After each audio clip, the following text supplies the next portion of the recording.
আল কোরআনের পথ এই পথই আসল পথ, আল কোরআনের পথ এই পথই আসল পথ, অন্য পথে অন্য মতে নাই যে রহমত। আল কোরআনের আলোয় যার জীবন আলোকিত, সে চির বিপ্লবী নয় কখনো ভীত। আল কোরআনের আলোয় যার জীবন আলোকিত, সে চির বিপ্লবী নয় কখনো ভীত। আল কোরআনের রাহে গড়ে নিজের ভবিষ্যৎ, নিজের ভবিষ্যৎ। আল কোরআনের পথ ধৈর্য সহকারে শ্রবণ করবেন। আল্লাহ সুবহানাহু ওয়া তাআলা তিনি যে আমাদেরকে সৃষ্টি করেছেন, একটা উদ্দেশ্য আছে না নেই বলেন? আছে না? অবশ্যই একটা উদ্দেশ্য আছে। আচ্ছা, কোন উদ্দেশ্য নেই, রাস্তায় রাস্তায় ঘুরে আমরা তাদেরকে আমাদের ভাষায় কি বলি বলেন তো? পাগল বলি না? তাই বোঝা গেল যাদের কোনো উদ্দেশ্য নেই, রাস্তায় রাস্তায় ঘুরে, তাদেরকে আমরা পাগল বলি। তো আল্লাহ সুবহানাহু ওয়া তাআলা তিনি যে আমাদেরকে সৃষ্টি করেছেন, নাউজুবিল্লাহ, আল্লাহর ক্ষেত্রে এই শব্দটা তো বলাও যায় না। তিনি যে আমাদেরকে সৃষ্টি করেছেন এত সুন্দর করে, একটা উদ্দেশ্য আছে না নেই বলেন? আমার মনে হয় একটা মানুষ যদি চিন্তা করে দুনিয়াতে আমি কিভাবে আসলাম, কেন আসলাম, আমার গন্তব্য কোথায়, আমি কোথায় ফিরবো, পরকালে আমার কি হবে, মৃত্যুর পরে আমার জীবনে কি আছে, এ সকল বিষয় নিয়ে যদি একটা মানুষ চিন্তা করে, তাহলে সেই ব্যক্তির রাতে ঘুম হওয়ার কথা না। ঠিক না বেঠিক বলেন? আজকে এখানে আসার পরে আপনাদের ইমাম সাহেব বলছিলেন যে মুসল্লি নেই, একটু বলিয়েন নামাজের বিষয়। শোনেন, বিস্তারিত বলা লাগে না, একটু ভাববেন আমি আল্লাহ আমাকে কেন সৃষ্টি করলেন। আপনি যদি নাস্তিকদের মতো বলেন সৃষ্টিকর্তা আমাদেরকে সৃষ্টি করেছেন শুধুমাত্র খাওয়া দাওয়া করব, আনন্দ ফুর্তি এনজয় করব, এজন্যই সৃষ্টি করেছেন, তাহলে আমি বলবো আপনার এই লজিকটা হলো ভুল। সৃষ্টিকর্তা যদি আমাদেরকে শুধু খাওয়া দাওয়া আনন্দ ফুর্তির জন্য সৃষ্টি করতেন, তাহলে মাঝে মাঝে রোগ ব্যাধি বালা মুসিবত কেন দেন? দুনিয়াটা যদি এনজয় করার জায়গা হয়, আনন্দ ফুর্তির জায়গা হয়, মাঝে মাঝে আমাদের রোগ ব্যাধি বালা মুসিবত এগুলো আল্লাহ কেন দেয়? তাহলে বোঝা গেল যে দুনিয়াটা সুখের জায়গা না, দুনিয়াটা কিসের জায়গা বলেন? পরীক্ষার জায়গা। মহান আল্লাহ বলছেন, আল্লাযী খালাকাল মাউতা ওয়াল হায়াতা লিয়াবলুয়াকুম আইয়ুকুম আহসানু আমালা। বলেন আল্লাহু আকবার। সূরা মুলক 29 নম্বর পারা, প্রথম নম্বর পৃষ্ঠা, প্রথম নম্বর রুকুর দ্বিতীয় নম্বর আয়াত। মহান আল্লাহ বলছেন, আল্লাহ রাব্বুল আলামিন তিনি সেই সত্তা যিনি তোমাদের জীবন এবং মরণ সৃষ্টি করেছে তোমাদেরকে পরীক্ষা করার জন্য। কে বেশি ভালো কর্ম করে, কে বেশি সৎকর্ম সম্পাদন করে, এটা জানার জন্য আমি আল্লাহ তোমাদের জীবন মরণ সৃষ্টি করেছি। বলেন সুবহানাল্লাহ। এখান থেকে অনেক বড় একটা শিক্ষা আছে, একটু ভাববেন। আমরা যখন কোথাও ঘুরতে যাই, তখন মাথায় কোনো টেনশন থাকে না, কিন্তু আমাদের খাওয়া দাওয়া করবো, ঘুরবো, আনন্দ করব। কিন্তু যখন কেউ পরীক্ষার হলে যায় পরীক্ষা দেওয়ার জন্য, তখন মাথায় একটা চাপ থাকে না? থাকে না? পরীক্ষার হলে যখন মানুষ পরীক্ষা দেওয়ার জন্য অনুপ্রবেশ করে, যত সময় পর্যন্ত খাতা কলম নিয়ে সামনে বসে থাকে, তত সময় পর্যন্ত কি পরীক্ষার হল ছাড়া অন্য কোনো টেনশন মাথায় আসে, অন্য কোনো চিন্তা চেতনা মাথায় আসে? আসে না?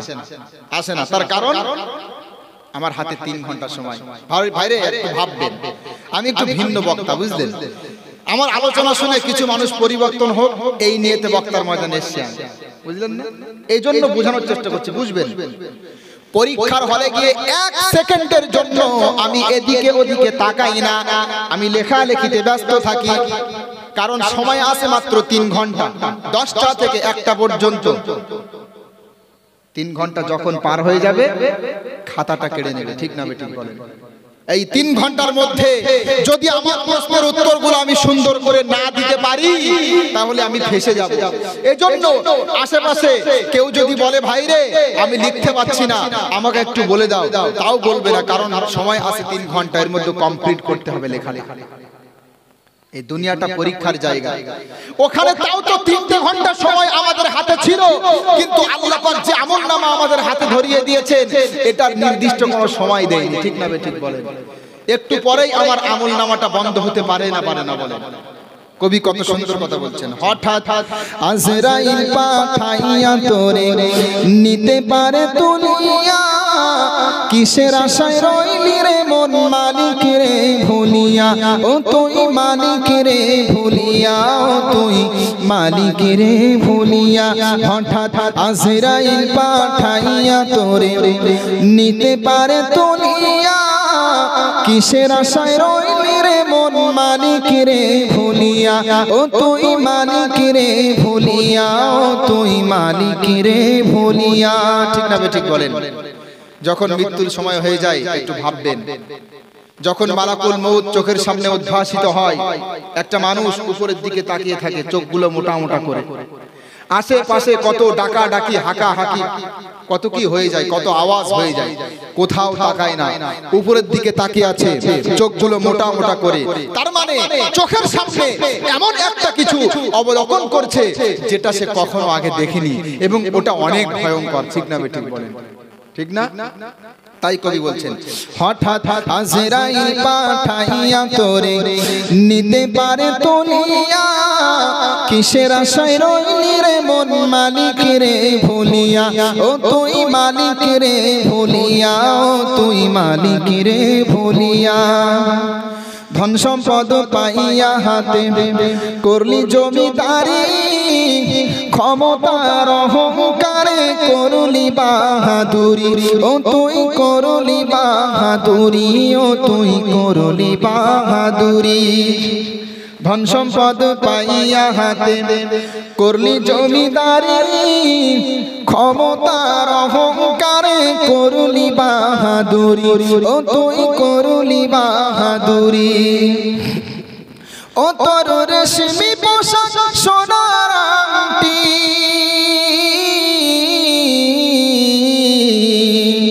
ও তোর রেশমি পোশাক সোনার আংটি, নিবে স্বজনেরা খুলিয়া, কিসের আশায় রইলি রে মন মালিক রে ভুলিয়া, ও তুই মালিক রে ভুলিয়া, ও তুই মালিক রে ভুলিয়া। বলেন হঠাৎ মৃত্যু হয়ে যেতে পারে না পারে না? ভাববেন, অনেক ভাবার বিষয়। আমি আপনি আজকে এখানে এসেছি, বাড়িতে ফিরতে পারবো এর কোনো গ্যারান্টি আছে? আছে? কোনো গ্যারান্টি নেই। মুর্শিদাবাদে এক মাহফিল করছিলাম, হঠাৎ আমার সামনে এক মুরব্বী অসুস্থ হয়ে গেল, মারা যাবে যাবে ভাব। আমি তো অবাক হয়ে গেলাম, পরে শুনলাম যে না, আমি তো মনে করলাম হয়তো মারাই গেছে, পরে শুনলাম যে না, সুস্থ আছে। তো এই যে আমাদের জীবন, 1 মিনিট পরে, বলেন 1 মিনিট পরে আমার আপনার সামনে মালাকুল মউত আসতে পারে না পারে না? আজকে এখানে বসে আছি, আগামীকাল থাকবো গোরস্থানে, হতে পারে না পারে না? এজন্যই তো ভাববেন, পরীক্ষার হলে 3টা ঘন্টা আমার হাতে সময় ছিল, আমি সাজিয়ে গুছিয়ে কত সুন্দর করে অ্যানসার গুলো করব, কিন্তু আমার হাতে এমন একটা আমলনামা আল্লাহ ধরিয়ে দিয়েছেন যে আমলনামাটার জন্য 3 সেকেন্ড কোনো গ্যারান্টি আল্লাহ দেয়নি। যখন তখন মৃত্যু হয়ে যাবে। এখন যখন মৃত্যুর সময় হয়ে যাবে, আচ্ছা প্রথমে পরীক্ষার হলটা চিন্তা করেন, পরীক্ষার হলের ব্যাপারে চিন্তা করেন। মনে করেন 1টা বাজতে আর 2 মিনিট সময় আছে, এর মধ্যে তড়িঘড়ি করে আনসার গুলো করি, ঠিক না? এরপরে মনে করেন যখন বোর্ডের পরীক্ষা হয়, 1টা বেজে গেল, দুপুর 1টা, তার মানে সময় শেষ। এখন আমি যতই বলি যে আমাকে 1 সেকেন্ড সময় দাও, দিবে? আমাকে 1টা মিনিট সময় দাও আর 1টা প্রশ্নের উত্তর করব আমি, 1টা মিনিট সময় দাও, 1 লাইন লিখতে বাকি আছে, দিবে সময়? সময় দিবে না। আল্লাহ ঠিক এটাই বললেন, বান্দারা তোমাদের সামনে যখন মৃত্যুর ফারিস্তা মালাকুল মাউত উপস্থিত হয়ে যাবে, তোমরা ঠিক এমনটাই করবে। মহান আল্লাহ বলছেন, ওয়া আনফিকু মিম্মা রাযাকনাকুম মিন ক্বাবলি আন ইয়াতিয়া আহাদাকুমুল মাউত ফায়াকুল রাব্বি লাউলা আখরতানি ইলা আজালিন করিব ফাআসাদদাকা ওয়া আকুম মিনাস সালিহিন। বলেন আল্লাহু আকবার। সূরা মুনাফিকুন 28 নম্বর পারা 14 নম্বর পৃষ্ঠা 2 নম্বর রুকুর 11 নম্বর আয়াত। মহান আল্লাহ বলছেন মানুষের সামনে যখন মালাকুল মাউত চলে আসবে, মানুষের যখন মৃত্যুর সময় হয়ে যাবে, তখন মানুষেরা বলবে আল্লাহ আমাকে আরেকটা সেকেন্ডের জন্য সময় দেয়া হোক, আমাকে আরেকটু সময় দেয়া হোক, আমি অত্যন্ত দানশীল হয়ে যাব, আমি অত্যন্ত ভালো হয়ে যাব, সৎকর্মশীল হয়ে যাব, বেশি বেশি করে নামাজ আদায় করব, বেশি বেশি করে রোজা আদায় করব, নফল ইবাদত করব, আমাকে আরেকটা বার সময় দেয়া হোক। কিন্তু আল্লাহ সময় দিবে আর দিবে না। ভাববেন আজকে বাড়িতে মাথা দিয়ে ভাববেন, ইমাম সাহেব বলছে এলাকায় নামাজি কম, বাড়ি গিয়ে মাথা বালিশে মাথা রেখে ভাববেন পরীক্ষার হলে যেমন বোর্ডের পরীক্ষা দিতে গিয়েছেন, সময় শেষ হয়ে গেলে আপনার সুযোগ দেওয়া হবে না, আমার আপনার হাতে এরকম সময়, আরে যখন তখন মৃত্যু হয়ে যাবে, সময় দেওয়া হবে না। আমি আপনি বলি আগামী শুক্রবার থেকে তওবা করব, আগামী রমজান থেকে তওবা করব, আগামী মাস থেকে তওবা করব, এ কথা বলি না? একটু ভাববেন এই গ্রামে হয়তো অনেক কবরবাসী এমন রয়েছে, এই গ্রামে হয়তো অনেক কবরবাসী এমন আছে যাদের ওয়াদা আছে সামনের শুক্রবার থেকে তওবা করব, কিন্তু সেই সুযোগটা আর দেয়নি আল্লাহ। ঠিক না ঠিক বলেন? এই গ্রামে হয়তো অনেক কবরবাসী এমন রয়েছে যাদের ওয়াদা ছিল সামনের রমজান থেকে তওবা করব, কিন্তু রমজান আসার আগে দুনিয়া থেকে বিদায় নিয়েছে। ঠিক না ঠিক? এজন্য বলবো ভবিষ্যতের দোহাই দিয়ে আপনি নামাজ থেকে দূরে থাকিয়েন না, ভবিষ্যতের দোহাই দিয়ে আপনি ইসলাম থেকে দূরে থাকিয়েন না। যখন তখন মৃত্যু হয়ে যাবে, চোখের পলক পড়তে দেরি হবে কিন্তু মালাকুল মাউত আসতে দেরি হবে না। ঠিক না ঠিক? কবি কত সুন্দর কথা বলছেন, চোখেরই পলকে তুমি হতে পারো লাশ, চিরতরে বন্ধ হবে তোমার নিঃশ্বাস, চোখেরই পলকে তুমি হতে পারো লাশ। এই গজলটা পড়লে এমনি ভয় লাগে, আর আজকে আমি লেট করে ফেলেছি, রাস্তায় গাড়িটা খারাপ হয়ে যাওয়ার কারণে গাড়ি চেঞ্জ করেছি। এখানে ওঠানোর কথা 9টায়, বুঝলেন? এত বেশি স্পিডে চালিয়েছে আজকে, মানে জাহানটা কেমন কেমন লাগছিল, বুঝলেন? যে যদি কিছু হয়ে যেত। এই যে গজলটা পড়লে ভয় লাগে, বাস্তব কথা বলছি, চোখের পলক পড়তে দেরি হবে কিন্তু মারাত্মক একটা অ্যাক্সিডেন্ট হতে দেরি হবে না। ঠিক না বেটি? পারে না বলে। তাই কবি বলছেন চোখেরই পলকে তুমি হতে পারো লাশ, চিরতরে বন্ধ হবে তোমারই নিঃশ্বাস, হবে এলাম তোমারই নাম মসজিদের মাইকে, হবে এলাম তোমারই নাম মসজিদের মাইকে, বাড়িওয়ালা নাই রে বাড়ি নাই রে দুনিয়াতে, বাড়িওয়ালা নাই রে বাড়ি নাই রে দুনিয়াতে। মাঝে মাঝে যখন ফজরের সময় ওই আজান দেওয়ার পরে বলে বিশেষ ঘোষণা, বিশেষ শোক সংবাদ, বিশ্বাস করেন তখন জাহানের ভিতরে কেমন একটা হয়ে ওঠে, না জানি আজকে আবার কে বিদায় নিল। ঠিক না?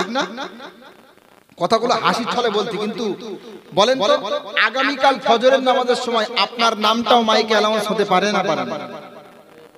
আল্লাহু আকবার, আল্লাহু আকবার। ভাববেন, তাই বলছেন হবে এলাম তোমারই নাম মসজিদের মাইকে, বাড়িওয়ালা নাই রে বাড়ি নাই রে দুনিয়াতে, বাড়িওয়ালা নাই রে বাড়ি নাই রে দুনিয়াতে, বাড়ি গাড়ি মিল ফ্যাক্টরি টাকার পাহাড়, বিলাসিতায় কেটেছে জনম কত অহংকার, বাড়ি গাড়ি মিল ফ্যাক্টরি টাকার পাহাড়, বিলাসিতায় কেটেছে জনম কত অহংকার।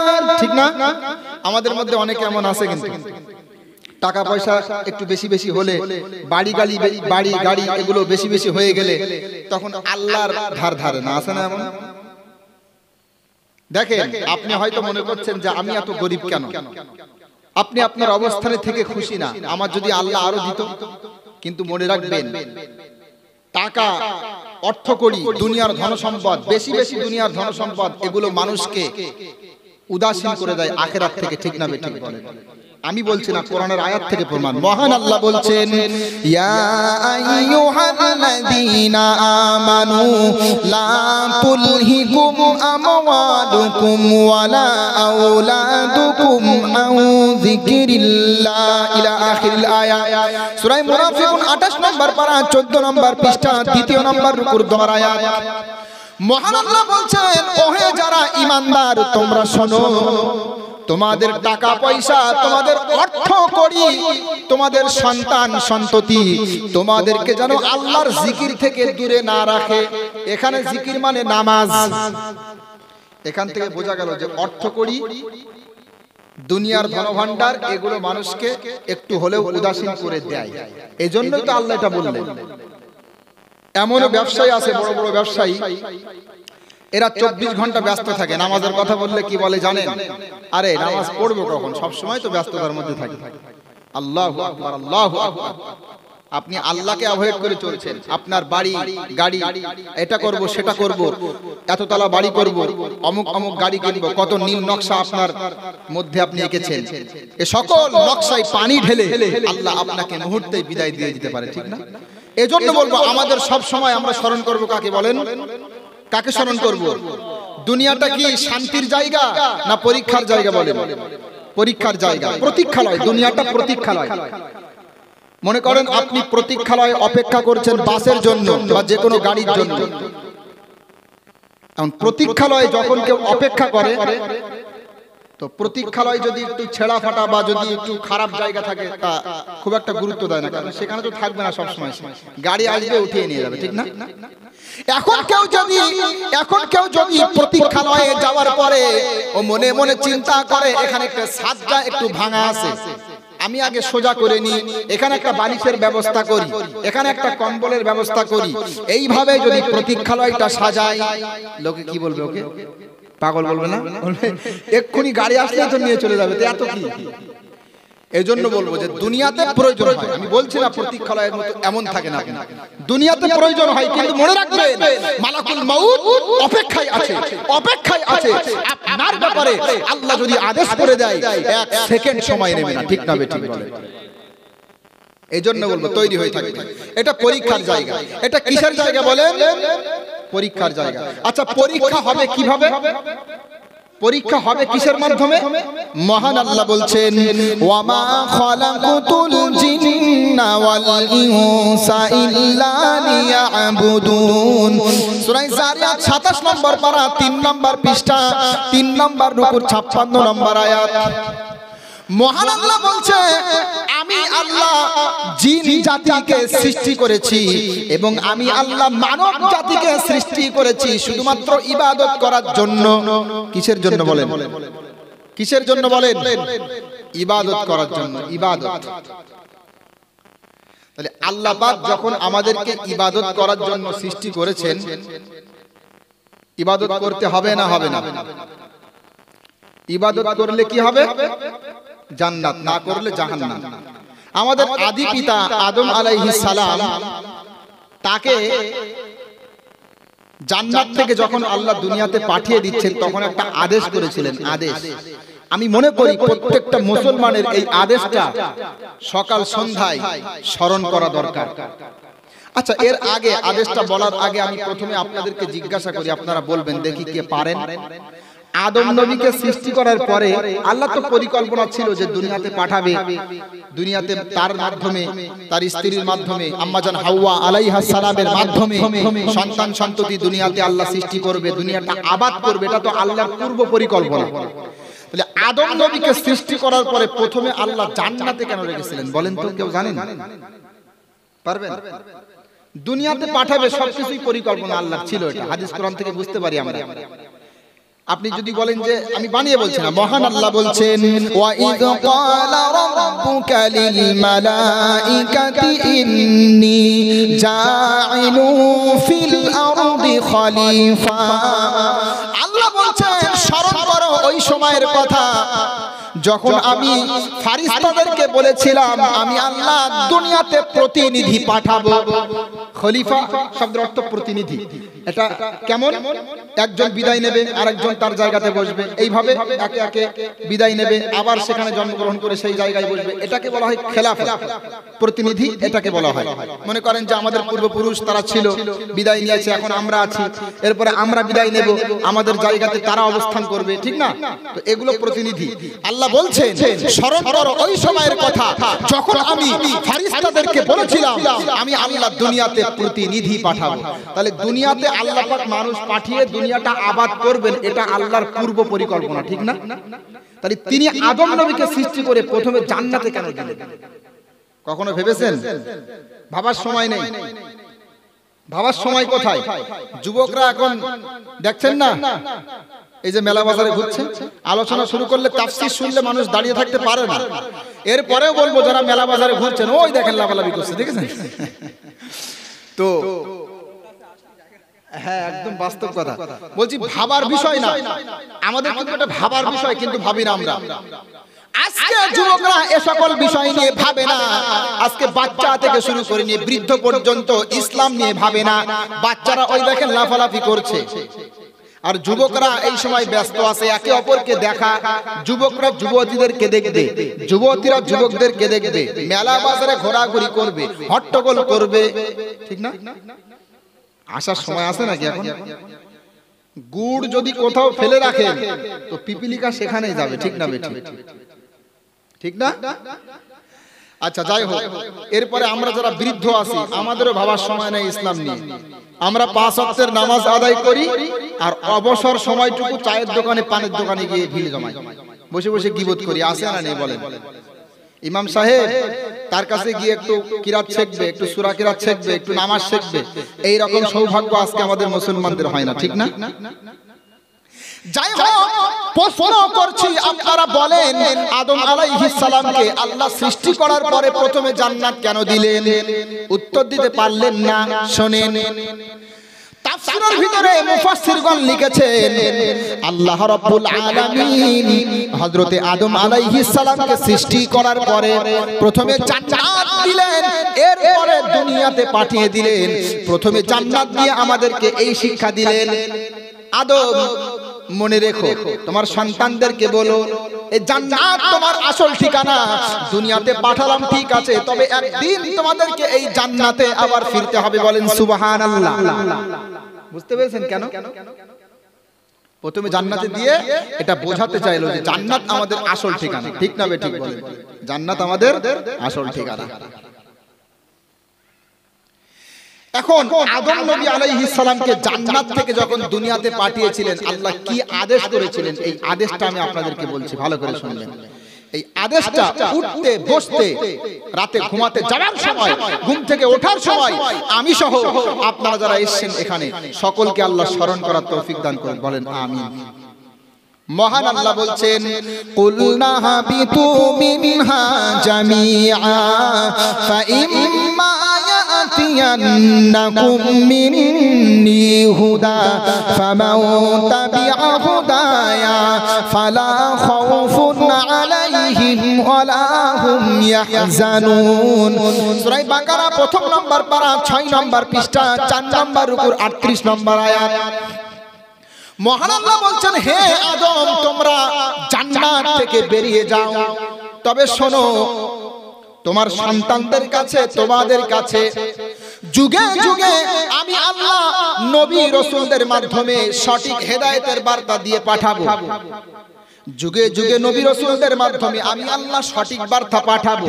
আমার এই বার্তা যারা গ্রহণ করবে, আমার বার্তা অনুপাতে যারা জীবন যাপন করবে, আমি আল্লাহ তাদেরকে আবার এই জান্নাতের মধ্যে ফিরিয়ে নেব। তাদের কোনো টেনশন নেই, তাদের কোনো ভয় নেই। বলেন সুবহানাল্লাহ। বার্তা কি? ওই যে আদম নবী আলাইহিস সালাম থেকে নিয়ে যুগে যুগে অসংখ্য নবী এসেছেন, ঠিক না?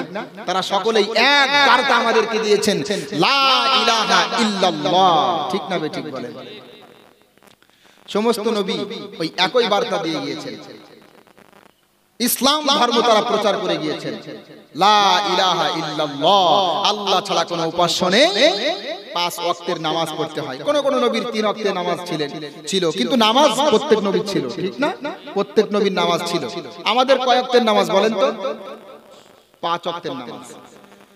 আমাদের নবীজি মুহাম্মদ সাল্লাল্লাহু আলাইহি ওয়াসাল্লাম 5 ওয়াক্তের নামাজ নিয়ে এসেছিলেন যুগে যুগে ইসলাম প্রচার করার জন্য। সেই আদম নবী আলাইহিস সালাম থেকে নিয়ে এ পর্যন্ত আল্লাহ অসংখ্য নবী এবং রাসূলকে পাঠিয়েছেন। কি প্রচার করার জন্য বলেন? কি প্রচার করার জন্য? ইসলাম। এখান থেকে একটা অনেক বড় কথা আছে, কথায় কথা বাড়ে, মনে পড়ে গেল হঠাৎ। ইসলাম ধর্মের বয়স কত বলেন তো আপনারা? জানেন কেউ? 1400 বছর। আর কেউ জানেন? আমি আপনাদের বলছি, দেখেন আমাদের মুসলমানরা মানে আমরা কতটা দিন সম্পর্কে অজ্ঞ একটু চিন্তা করেন। ইসলাম ধর্মের বয়স আমরা বলি 1400 বছর, 1500 বছর। আমি এক মুসলমান ভাইকে নামাজের দাওয়াত দিয়ে গিয়েছিলাম, মুসলিম কিন্তু নামাজ পড়ে না। নামাজের কথা যখন একজন মুসলমান ভাইকে বললাম, তখন সঙ্গে সঙ্গে ওই মুসলমান ভাইটি বলছে, নামাজ পড়ে কি হবে? নামাজ পড়ে কি হবে? নামাজ, এই ইসলাম ধর্ম, এটা তো আজ থেকে 1400 বছর আগে দুনিয়াতে এসেছে, আজ থেকে 1500 বছর আগে দুনিয়াতে এসেছে। এই 1500 বছর আগে দুনিয়াতে ইসলাম তো ছিল না। তাহলে তখনকার যারা মানুষ ছিল তাদের জন্য কি সৃষ্টিকর্তা হেদায়েত চায়নি? তাদেরকে সৃষ্টিকর্তা ভালোবাসতেন না? আদম নবী থেকে নিয়ে কত মানুষ দুনিয়াতে এসেছে, কাউকে সৃষ্টিকর্তা ভালোবাসলো না। তোমরা বলছো ইসলামের বাইরে কোনো কল্যাণ নেই, ইসলামের বাইরে জান্নাত নেই। তাহলে কি ইসলাম আসার আগে অর্থাৎ 1500 বছর আগে তখনকার মানুষের কি হেদায়েত সৃষ্টিকর্তা চায়নি? তারা সকলে কি জাহান্নামে যাবে? চলো তোমার নামাজ আমার পড়ার দরকার নেই। মুসলমান এইভাবে কথা বলছে আমার সাথে। তার ধারণা কি যে ইসলাম এসেছে 1500 বছর আগে, এর আগে তো ছিল না। সুতরাং তাহলে তারা কি সকলে জাহান্নামী? আর সৃষ্টিকর্তা এত বড় ভুল কাজ করলেন সকলকে জাহান্নামে দিয়ে দেবে? এটা তার ভুল ধারণা, এটা ভুল ধারণা। ইসলাম কি ও জানে না। ইসলাম আল ইসলাম আন তা'বুদাল্লাহ ওয়াহদা। ইসলাম হলো আপনি এক আল্লাহর ইবাদত করবেন। এটা কি আমাদের নবী নিয়ে এসেছিল না আদম নবী থেকে আছে? আদম নবী থেকে আছে। এক আল্লাহর ইবাদত করতে হবে, কোন দেব দেবীদের সামনে নত হওয়া যাবে না। এটা কি আমাদের নবী নিয়ে এসেছিল না আদম নবী থেকে আছে? মহান আল্লাহ বলছেন, লাকাদ বাআসনা ফি কুল্লি উম্মাতির রাসূলান আন ইবুদুল্লাহা ওয়াজতানিবুত তাগুত। মহান আল্লাহ বলছেন, আমি আল্লাহ যুগে যুগে যত নবী রাসূল দুনিয়াতে পাঠিয়েছি সকলেই এক আল্লাহর ইবাদতের দিকে মানুষদেরকে আহ্বান করেছে। তাহলে ইসলাম অর্থাৎ এক আল্লাহর ইবাদত, এটা কি আমাদের নবী নিয়ে এসেছেন না আদম নবী থেকে আসেন বলেন? আদম নবী থেকে আছে। হ্যাঁ, তবে ইসলাম ধর্মের সর্বশেষ নবী হলো আমাদের নবী। ইসলাম ধর্মের সর্বপ্রথম নবী আদম আলাইহিস সালাম, আর ইসলাম ধর্মের সর্বশেষ নবী আমাদের নবী। তো আমাদের নবী নতুন কোন ধর্ম নিয়ে আসেননি, আমাদের নবী ইসলাম ধর্মের সর্বশেষ নবী হিসাবে এসেছেন। বলেন সুবহানাল্লাহ। এবার আপনি বলতে পারেন ঈসা আলাইহিস সালাম তার উম্মতেরা তাহলে এরকম কেন হলো? ব্যাপার আছে, এটা আলাদা বিষয়, এ নিয়ে বলবো না। আমি সাধারণত খ্রিস্টানদের সম্পর্কে জলসায় আলোচনা করতে চাই না, কারণ ওদের তৃত্ববাদী আকীদা নিয়ে বললে মানুষ বুঝতে চায় না। তবে আমার একটা লেখা কমপ্লিট হয়েছে মাশাআল্লাহ, এটা আমার জীবনের সর্বপ্রথম লেখা, ইসলাম বনাম ভ্রান্ত মতবাদ। পড়াশোনা শেষ করে আসার পরে এটা আমার সর্বপ্রথম লেখা। এটা ইনশাআল্লাহ রমজানে ছাপিয়ে দেব আল্লাহ চাইলে। তো ইসলাম বনাম ভ্রান্ত মতবাদ, এখানে খ্রিস্টানদের সম্পর্কে বিস্তারিত আলোচনা করেছি, কিভাবে খ্রিস্টানরা গুমরাহ হলো, তাদের যে আকীদা তাদের ভিতরে কিভাবে অনুপ্রবেশ করলো, এত সংখ্যক খ্রিস্টান তারা কিভাবে পথভ্রষ্ট হয়ে গেল, তাদের যে আকীদা তৃত্ববাদী আকীদা এটা কেন ভ্রান্ত। এছাড়া আরো আমাদের অমুসলিম ভাইদের বহু ঈশ্বরবাদ, সর্বেশ্বরবাদ, তারপরে অজ্ঞেয়বাদ, এই জাতীয় যত নাস্তিকতা মতবাদ, যত ভ্রান্ত মতবাদ আছে এগুলো খণ্ডন করা হয়েছে। তো জলসার ময়দানে কঠিন বিষয় নিয়ে আমি আলোচনা করতে চাই না, তবে এতটুকু বলি, ঈসা নবী আলাইহিস সালাম, ঈসা নবী আলাইহিস সালাম তিনি মানুষদেরকে এক আল্লাহর ইবাদতের দিকে ডেকেছিল, কিন্তু তার ধর্মকে বিকৃত করা হয়েছে। অভিশপ্ত ইহুদি সাধু পল, সেন্ট পল, এই সর্বপ্রথম খ্রিস্টান জগতে তৃত্ববাদী আকীদা অর্থাৎ পিতা ঈশ্বর, পুত্র ঈশ্বর, পবিত্র আত্মা ঈশ্বর এবং এই তিন ঈশ্বরের সমন্বয়ে এক ঈশ্বর, এই ভ্রান্ত আকীদা ওদের মধ্যে পুশ করেছিল। এটা কঠিন বিষয়, আমি এড়িয়ে যাচ্ছি, কখনো সুযোগ হলে ইনশাআল্লাহ বইটা হাতে পেলে পড়ে নেবেন, বুঝতে পারবেন। তো যাই হোক, ঈসা নবী আলাইহিস সালাম তিনিও এক আল্লাহর দিকে মানুষকে ডেকেছিলেন, আমাদের নবীও এক আল্লাহর দিকে মানুষকে ডাকলেন। তাহলে বলেন, আদম নবী আলাইহিস সালাম থেকে নিয়ে মুহাম্মদ সাল্লাল্লাহু আলাইহি ওয়াসাল্লাম পর্যন্ত যত নবী এসেছে সকলেই কোন ধর্ম প্রচার করেছেন? কোন ধর্ম প্রচার করেছেন? ইসলাম ধর্ম। এখন ইসলাম ধর্ম প্রচার করার জন্য আল্লাহ আদম নবী আলাইহিস সালাম থেকে নিয়ে এ পর্যন্ত অসংখ্য নবী রাসূল দুনিয়াতে পাঠিয়েছেন। আর সকলের জন্য ওই একটাই আদেশ, শোনো, তোমরা যদি আমার বার্তা গ্রহণ করে থাকো তাহলে আমি আল্লাহ তোমাদেরকে এই সুখময় জান্নাতে আবার ফেরত নেব। আর যদি তোমরা পথভ্রষ্ট হয়ে যাও, ওয়াল্লাযীনা কাফারু ওয়া কাযযাবু বিআয়াতিনা উলাইকা আসহাবুন নারি হুম ফিহা খালিদুন। সূরা বাকারা প্রথম নম্বর পারা 6 নম্বর পৃষ্ঠা 4 নম্বর রুকুর 39 নম্বর আয়াত। মহান আল্লাহ বলছেন, আর যারা কুফরি করবে, আমার বিধান যারা উপেক্ষা করবে, অ্যাভয়েড করে চলবে, আমার বিধান যারা অস্বীকার করবে, আমি আল্লাহ তাদেরকে জাহান্নামে দেব এবং চিরকাল তারা জাহান্নামে থাকবে। তাহলে আল্লাহর বিধান যারা উপেক্ষা করে চলে এদের ঠিকানা জান্নাত নাকি জাহান্নাম? জাহান্নামে যেতে রাজি আছেন কারা কারা? দেখি হাত তোলেন। সমস্যা না, জাহান্নামে আমরা কেউ যেতে চাই না। আল্লাহ রে, জাহান্নামে আমরা কেউ যেতে চাই না। এখন আমাদের যুব সমাজ যারা নামাজ পড়ে না তাদেরকে যখন বলি, ভাইরে নামাজ না পড়লে জাহান্নাম, তখন কি বলে জানেন? জাহান্নামে দেয় দিক না, একদিন না একদিন তো বাহির করে। তার মানে ও নিজেও জানে যে মরলে আমাকে কোথায় দেবে। এই জন্য এই হাদিসটা মুখস্থ করে রেখেছে, জাহান্নামে দেয় দিক না, একদিন না একদিন তো বাহির করবে। বলেন, আশা একদিন বাইরে হবে, মানে ওদের জাহান্নামে যাবে এটাও আশাবাদ, বুঝলেন না? এতে কথা কেউ বলতে পারে? আমি যদি বলি যে আমাকে, আমি উল্টাপাল্টা কাজ করছি, চুরি ডাকাতি করছি, আমাকে জেলখানায় দেয় দিক না, একদিন না একদিন তো বাইরে হবে। তার মানে বোঝা গেল যে জেলখানায় যেতে আমার কোনো সমস্যা নেই, আপত্তি নেই, ঠিক না বেটি? তার মানে আপনি যেই কথা বলছেন জাহান্নামে দেয় দিক, একদিন না একদিন তো বাহির করবে, কিন্তু আপনি বুঝতে পারছেন না আপনার এই কথাটা আল্লাহর কাছে অনেকটাই ঘৃণিত। তার মানে আল্লাহ আপনার ক্ষেত্রে জাহান্নাম সিলেক্টেড করবে আর বলবে, বান্দা আমার জাহান্নামে যেতে ইচ্ছুক।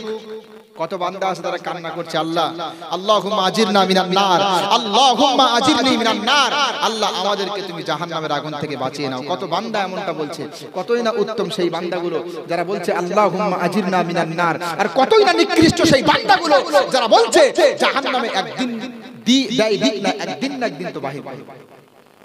এই কথা বলবেন না, জাহান্নামের আযাব এক সেকেন্ড সহ্য করার ক্ষমতা আমার আপনার নেই, ঠিক না বে ঠিক? বলেন, কবি কত সুন্দর কথা বলছেন, জাহান্নামের আগুন মাবুদ সইতে পারবো না,